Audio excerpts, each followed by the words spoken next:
Vous écoutez RFI, les 21h à Paris, 20h en temps universel. Jeanne Bartoli. Bonsoir à tous et bienvenue dans votre journal en français facile, présenté avec Sylvie Berruet. Bonsoir Sylvie. Bonsoir Jeanne, bonsoir à tous. Et à la une, la polémique en France après les violences d'hier sur les Champs-Élysées. Matignon reconnaît ce soir des dysfonctionnements dans le dispositif de sécurité. Édouard Philippe annoncera demain des mesures contre les violences. Nous serons en Nouvelle-Zélande où les hommages aux victimes de l'attentat de Christchurch se sont multipliés aujourd'hui. Et puis on commence à en savoir plus sur le crash du Boeing de l'Ethiopian Airlines qui s'est écrasé il y a une semaine près d'Addis Abeba. Selon la première ministre éthiopienne, l'analyse des boîtes noires montre des points communs avec un autre crash survenu l'an dernier en Indonésie. Le journal en français facile. En français facile. Mais tout de suite, Jeanne, direction le Parc des Princes à Paris pour le Classico français. Le Paris Saint-Germain affronte Marseille. Le coup d'envoi vient d'être donné. Bonsoir Antoine Grenier. Bonsoir Jeanne, bonsoir Sylvie, bonsoir tout le monde. Les Parisiens espèrent reconquérir leurs supporters après l'élimination en Ligue des Champions. Oui, et le moins qu'on puisse dire, c'est que ce sera compliqué, Jeanne. Pour preuve, l'accueil qu'ont reçu les joueurs parisiens lorsqu'ils sont entrés sur la pelouse pour leur échauffement, ça a été plutôt froid, voire très très froid. Mais ça n'avait rien à voir avec l'accueil qui a été réservé aux supporters marseillais, aux joueurs marseillais, pardon. Les supporters parisiens ont beau bouter leur équipe, ils n'en détestent pas moins les Olympiens. Il faut dire que ce soir, Paris joue gros. En tout cas au niveau de ses supporters, puisqu'ils ont été vexés, les supporters blessés presque de voir leur équipe éliminée par Manchester United en huitième de finale de la Ligue des Champions. Alors battre l'ennemi marseillais pour le retour au Parc des Princes, pourquoi pas, ce serait même presque obligatoire. Kylian Mbappé est aligné, il servira de menace numéro 1 sur le front de l'attaque parisienne. En face, Mario Balotelli est bien là. L'Italien était un petit peu malade. Il a été, malgré tout, aligné. Il tentera d'inscrire le 6e but de sa carrière marseillaise débutée cet hiver. Bref, il y a de la tension, il y a de l'enjeu ce soir au Parc des Princes. Voilà, Antoine Grenier en direct du Parc des Princes et toutes nos excuses pour cette liaison un peu difficile. Le gouvernement français reconnaît des dysfonctionnements dans le dispositif de sécurité lors de l'acte 18 des Gilets jaunes. Édouard Philippe fera dès demain des propositions à Emmanuel Macron. C'est ce qu'annonce Matignon après une réunion ministérielle exceptionnelle. Hier à Paris, des violences ont éclaté sur les Champs-Élysées. Les dégâts ont été très importants avec 80 enseignes dégradées et incendiées, du mobilier urbain détruit. L'opposition accuse le gouvernement de laxisme. Au total, plus de 200 personnes sont en garde à vue après ces violences. Olivier Roger. 237 personnes arrêtées samedi sur les Champs-Élysées, 200 en garde à vue dimanche, dont 185 personnes majeures. La plupart devraient être jugées en comparution immédiate.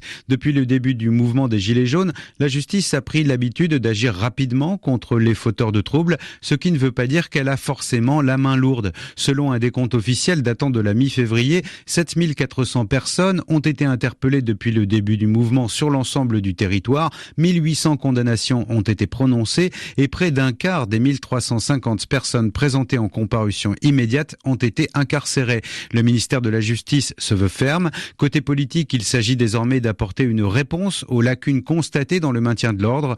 Les images des Champs-Élysées dévastées samedi ont eu un effet désastreux. La loi anti-casseurs présentée par le gouvernement est encore inopérante puisqu'elle doit passer devant le Conseil constitutionnel. Emmanuel Macron a réclamé à son gouvernement des mesures fortes et immédiates pour prévenir de nouvelles violences lors de la prochaine journée de manifestation.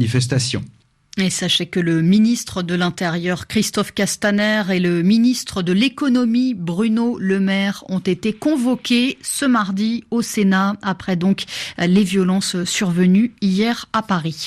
En Israël, la Cour suprême annonce avoir invalidé, c'est-à-dire rejeté la candidature du chef du parti d'extrême droite, Force juive. Oui, Michael Ben-Ari est accusé par le procureur général d'Israël d'incitation au racisme anti-arabe. Il avait notamment déclaré que les Arabes israéliens étaient des traîtres et des meurtriers. Sa candidature aux élections législatives du 9 avril prochain avait pourtant été approuvée par la commission électorale, mais le parti de gauche Meretz avait saisi la Cour suprême pour la faire invalider. Et puis un soldat israélien a lui été tué aujourd'hui en Cisjordanie occupée. Un autre soldat et un colon israélien ont également été blessés dans une attaque menée par un Palestinien. Le mouvement islamiste du Hamas a salué cette attaque. L'émotion est toujours très vive en Nouvelle-Zélande, 3 jours après l'attentat de Christchurch. Oui, les hommages se poursuivent dans le pays et la plupart des Néo-Zélandais montrent leur attachement à des valeurs de paix et de respect. Cherny Jones a 17 ans, elle n'a pas l'intention de céder à la peur ou à la tristesse. Avec ses amis, elle se dirige vers les 2 mosquées visées par l'attaque, encadrées par 3 de ses amis. Écoutez-la. On a des petits panneaux câlins gratuits ou avec des citations pour propager un peu de positivité. Parce que c'est un événement terrible, ça a touché beaucoup de gens, pas seulement directement, mais aussi indirectement. C'est quelque chose d'important pour Christchurch. Des événements de ce calibre, il n'y en a jamais ici. Donc on veut juste sortir et essayer de remettre des sourires sur les visages des gens. On en voit dans les informations à l'étranger, mais jamais si gros ou si proche de nous. Ce n'est qu'à 10-15 minutes de notre école, donc ça s'est vraiment passé à la maison. C'est plus profond. At home where this has happened, so it hits a lot deeper. Ruby, pouvez-vous me lire ce qu'il y a sur votre panneau et me dire ce que cela signifie? Ça se lit Ifano Kotaitato et ça signifie « On est une famille » en maori, le langage indigène de la Nouvelle-Zélande. Sur celui-là, il est écrit « Nous sommes tous hindous, bouddhistes, musulmans, athéistes, chrétiens, juifs ». Et si on lit en vertical, ça donne le mot « humain ». Donc ça montre qu'importe la race ou la religion, nous sommes tous humains. Un témoignage recueilli par notre envoyé spécial sur place, Karine Houghton. L'enquête sur le crash d'un Boeing de l'Ethiopian Airlines progresse. Il y a une semaine, cet avion s'est écrasé. Oui, les données des boîtes noires du Boeing 737 MAX 8 ont mis en évidence, ont révélé des similarités avec le crash en octobre du même avion de la compagnie, cette fois Lion Air. C'est ce qu'annonce aujourd'hui la ministre éthiopienne des Transports. Et tout de suite, c'est l'expression de la semaine avec Yvan Amar. La marche du siècle, voilà ce qui a marqué le week-end. Et il s'agissait de pousser les gouvernants, ceux qui ont du pouvoir, à lutter plus fortement contre le dérèglement climatique ou le réchauffement de la planète. Il s'agissait de favoriser toutes les actions humaines qui permettent ces évolutions. Alors, on parle de marche du siècle, c'est un bon titre qui montre l'importance de la manifestation, l'importance qu'elle a, mais aussi l'importance qu'elle se donne, parce que les marcheurs sont bien conscients de participer à une action primordiale, très importante, qui implique beaucoup de monde, c'est-à-dire qui concerne, qui intéresse beaucoup de monde. Alors, la marche du siècle, ça peut être compris comme la marche la plus importante du siècle. Oh, le siècle n'est pas encore très avancé, 19 ans. Est-ce qu'on peut dire que c'est la démonstration de force la plus importante dans ces 19 années ? En tout cas, ça donne du poids à la chose. Mais on peut aussi comprendre l'expression d'une autre façon. C'est peut-être, dans l'esprit des organisateurs, la marche la plus importante pour le siècle dans lequel nous vivons. En tout cas, ce type de formule, on le trouve souvent pour souligner quelque chose, pour lui donner la première place dans une certaine période. On parle de l'homme du jour, de l'événement de la semaine, du film de l'année. Alors là, on va jusqu'au siècle pour montrer aussi qu'on se soucie d'un temps assez long. Et l'évolution climatique, en effet, ne bouleverse pas une histoire de quelques années, mais elle peut changer un mode de vie qui était celui des humains depuis des centaines d'années, c'est-à-dire en fait depuis déjà des siècles.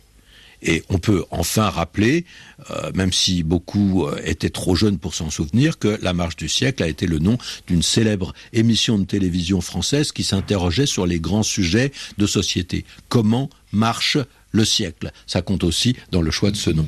C'était Yvan Amar pour l'expression de la semaine. Et c'est ainsi que se termine votre journal en français facile.